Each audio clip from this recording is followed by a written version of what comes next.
This is another question. If 8, x, y, z, 32 is an AP, find the values of x, y, z. This is another simple question and we're going to solve it now. So first, take note of what is given and see how what is given can help you find what you're looking for.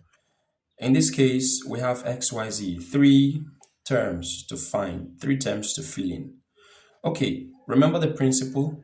If you know your first term and you know your common difference, then you can form a sequence.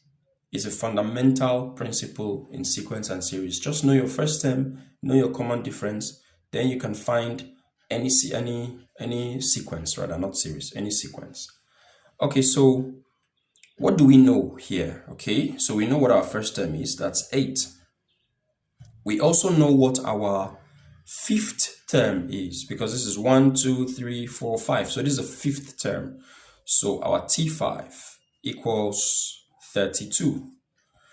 Now, a vital thing we don't know is our common difference, which is our D. So we don't know what that common difference is. And then we are looking for x, y, z. So we don't know x, we don't know y, we don't know z.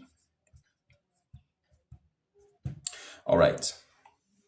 Now, let us use what we have to find what we don't know. And what do we have? We have 32. T5 is 32. So we're going to make an expression for T5, and that helps us to find our common difference. So remember that the nth term of a sequence is given as a plus n minus 1 parenthesis d. So that means that our T5 is given as, what's my first term? 8 plus the position is 5 minus 1, and then times the common difference, which gives me 32. So now I can remove this. So this becomes 8 plus 4d equals 32. So we're looking for one variable here, which makes it easier. So we're going to transfer 8 over to the other side, and that becomes 4d equals 32 minus 8. And that would be giving us 24. So your common difference would be 24 divided by 4, which is 6. So the common difference is 6.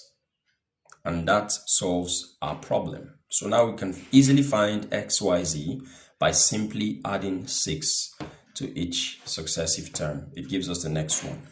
So let us do that now. I'm going to wipe this off and then simply write it out. So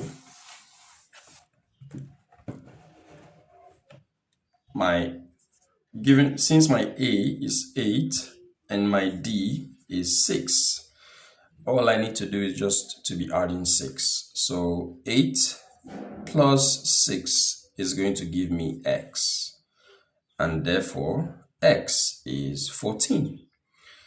Now 14 plus 6 gives me y, therefore my y is 20, and then 20 plus 6 gives me z, and finally my z is 26. And if you add 6 to 26, it gives you 32. So it's as simple as that. We found our answers.